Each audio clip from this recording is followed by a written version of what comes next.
कि 80 किलोमीटर चलीगला ताकू नहीं बर्तमान प्रश्न उठी। होशियारपुर ट्रेन को जदि अटका जाइछि किंतु केउ भली परिस्थिति रे ट्रेन टी ड्राइवर बिना गड़ी चलीला ताकू मजाक चली बिना ड्राइवर ट्रेन चलू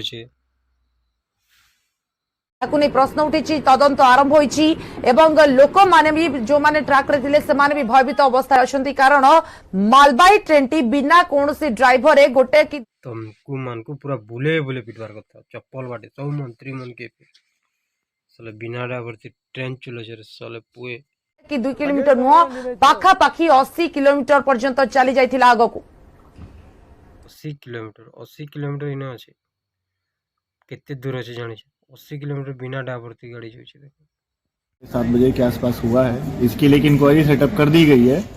डिटेल्ड रीजंस उसी इंक्वायरी रिपोर्ट जब आ जाएगी तभी पता चलेंगे। इनक्वारी तुम मैंने काना करब बालेश्वर रे तो सब मारिदेल एबे आहरी अच्छे सबके मारी दियो साले। बाकी हम लोग भी अपनी तरफ से प्रिलिमिनरी इंक्वायरी अभी कर रहे हैं। सर ये गाड़ी जो है कहाँ से निकली थी और कहाँ जा रही? ये गाड़ी माल गाड़ी थी, कहीं जा नहीं रही थी, अब यहाँ पे खड़ी थी।